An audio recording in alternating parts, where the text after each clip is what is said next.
আমি যতটুকু আমার আইডিয়া আমার অভিজ্ঞতা দিয়ে বলি, সালমান শাহর তৎকালীন সময় সেলফোনটা কই।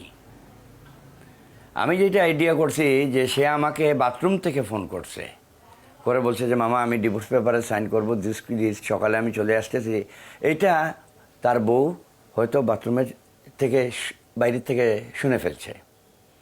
বাথরুম থেকে বের হওয়ার পরে ঝগড়াঝাটি লাগছে, লাগার পরে কিন্তু ওই টেলিফোন মনে হয় সামিরা মনে হয় ডিল দিয়ে ভেঙে ফেলছে, বুঝছেন। এই টেলিফোনটা আজ পর্যন্ত পাওয়া যায় না। এটা কি পাওয়ার আমরা খুঁজে বের করবো না পুলিশ? হ্যাঁ, ওই দিনের কল রেকর্ড কারবারে বের করার দরকার। তৎকালীন সময়ে নতুন সেলফোন বাইরেছে, বড় বড় সেলফোন, এগুলো এই ফোনটা আজ পর্যন্ত পাওয়া যায় নাই। আমি আপনাদের কাছে অভিযোগ দিলাম, রাষ্ট্রের কাছে অভিযোগ দিলাম, ফোনটা খুঁজে বের করুন, সব পেয়ে যাবেন। এরপরে যখন সে মারা যাওয়ার পরে যখন গেলাম আমরা দেখলাম টেবিলের মধ্যে খাবার দাবার রাখা বাটির মধ্যে, ওইগুলা ওই নষ্ট হয়ে গেছে। তার মানে হলো এই ঝগড়াঝাটির এক পর্যায়ে সে খায় নাই, না খায়া বালিশটা টান দিয়া সে তার ড্রেসিং রুমে চলে গেছে, ওইখানে ফ্লোরে ঘুমাইছে। তো স্বামীরা তো সব শুনে গেছে, তারে ডিভোর্স দিয়ে দিবে সকালবেলা। সে দু একজনরে হয়তো ফোনে বলছে তার লোকজনরে যে আমাকে তো সকালে সে পেপারে সাইন করে সে সিলেট যাবে, তার মামার সাথে কথা বলছে মেবি। তখন কেউ না কেউ বলছে হয়তো যে আমি লোক পাঠাচ্ছি, দরজা খুলে দিও। ঘটনা কিচ্ছা এখানেই শেষ। কারণ সালমান শাহ মারা যাওয়ার পরে তার ফ্ল্যাট যেদিন প্রথম খোলা হয়, ডিবিডিসি বজলুল করিম সাহেব ছিলেন, আর পুলিশের অন্যান্য ডিপার্টমেন্টের লোক ছিলেন।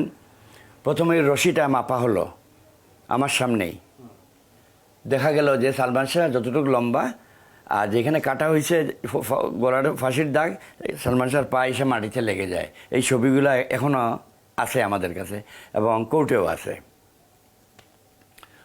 জানলার পর্দা ছিঁড়া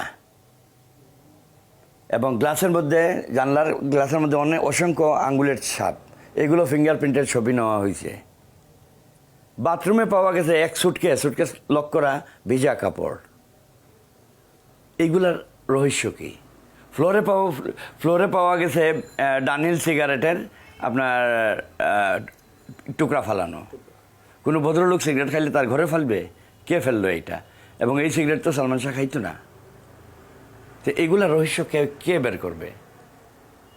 পাশের বাসার একজন সাক্ষী দিছে ওই দিন যে রাত্রে 3টা সাড়ে 3টার দিকে এই সালমান শাহর যে ড্রেসিং রুম, ওই রুমে তারা মারামারি হচ্ছে দেখছে। ওনারা মনে করছে হয়তো হাজব্যান্ড ওয়াইফের মধ্যে ঝগড়া হচ্ছে। কিন্তু সালমান শাহ বাঁচার জন্য পর্দায় টান দিচ্ছে, ধরছে, সে উঠে গেছিল, পর্দার ক্লিপগুলা ছেঁড়া। এগুলো আমরা বের করবো কেন? এটা জলজন্ত মানুষ ফ্যানের মধ্যে ঝুলছে, ফ্যানের কিছুই সব অক্ষত। হ্যাঁ, অক্ষত। পাশের ফ্ল্যাটের লোকজন জানলো না। তার বউয়ের স্টেটমেন্ট হলো আমি আসছি, আইসা দেখি সে ঝুলতেছে। আমি আমার কাজের লোকজনদের ডাকছি, ডাইকা দইটা আমি রসিকাইটা আমি নামাইছি। বাবা রে বাবা, এইরকম ইতিহাস তো ইতিহাসের পাতায় নাই। তার তো দেখা সেন্সলেস হয়ে যাওয়ার কথা, চিৎকার দিয়ে পাশে বাড়ির লোকজনদের ডাকার কথা, তার মারে সালমান শাহর মারে বাপরে ফোন করার কথা, পুলিশের যাওয়ার কথা, অথবা নিয়া দৌড়াইয়া হাসপাতাল যাওয়ার কথা। এইগুলা না কইরা সে সুস্থ মস্তিষ্কে রসিকাইটা নামাইলো।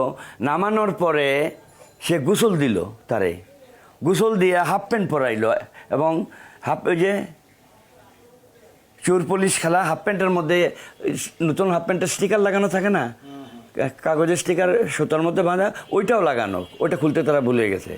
এরপরে 2-4 জন দিয়ে দিয়া শরীরের বডির মধ্যে বডি মেসেজ করাচ্ছে। এইটা আইনের কোন বইতে লেখা আছে?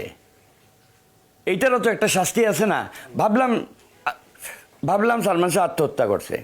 তোমাকে কে অনুমতি দিল লাশ নামানোর? কে বলছে গোসল করানোর?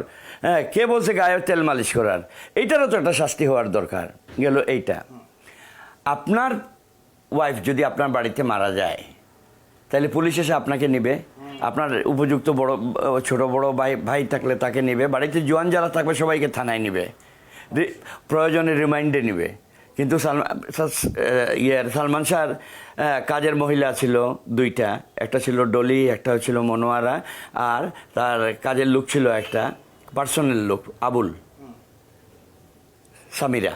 এই চারজনের উপস্থিতি, কাউকে তো থানায় নেওয়া হয় নাই, কোনো ইন্টারোগেশন করা হয় নাই।